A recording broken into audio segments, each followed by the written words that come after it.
Hi, and thanks for joining me for this episode of Understanding Business. This is UTLRadio.com, your business success and legal information station, and I'm your host, Peter Lamont. Today we are going to check in with Lori Cheek of Cheeked. She's been on the show before, and we've talked to her about her entrepreneurial journey. First, way back, we talked about her experiences on Shark Tank, and then where she was taking the company. And it's always good to check in with some of the people that we've spoken to in the past because we want to see how they're evolving, what they're doing, and what new lessons we can learn. So, Lori, I'd like to thank you for being available today and for talking to us. Thanks for having me back. So, last time we spoke, I know that you were just about to implement some new changes and new developments with Cheek. And this would be a great time to talk about what you've done since we last spoke. Well, it's been a much longer struggle once again than I ever imagined. As I had spoke about on the last show, I was on the Shark Tank.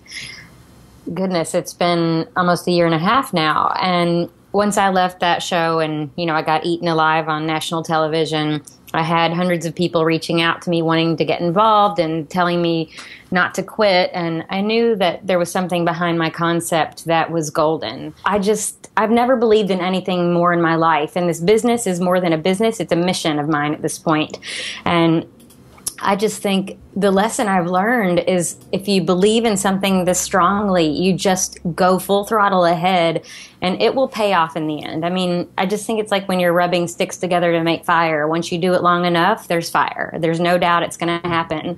And I have been, chasing my tail for so many years, and I've been recognized all over the world as one of the biggest hustlers in New York City in the startup scene.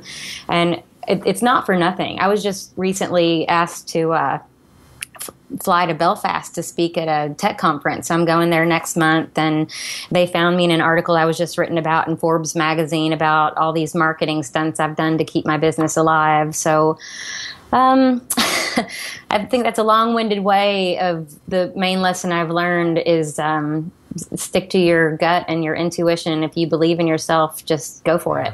But what people fail to understand is that this is not something where you create a website, you create a product, an app, a service, and the next thing you know, you're the next big thing. This is a lot of hard work. Yeah, when I first started, it's exactly what I thought. What you just said. I thought, I've got $20,000 in my savings account. I mean, this was 7 years ago to build this website, and I'm going to be, I did the math. I remember I was going to be a billionaire in 3 years, and it's been far from that. But in the end, I feel like I have learned so much, and this has just been such a neat journey. And, making all the mistakes I've made just makes you stronger. Like I always say, I could be the poster child for what doesn't kill you will only make you stronger, because at this point, I feel like I can do anything.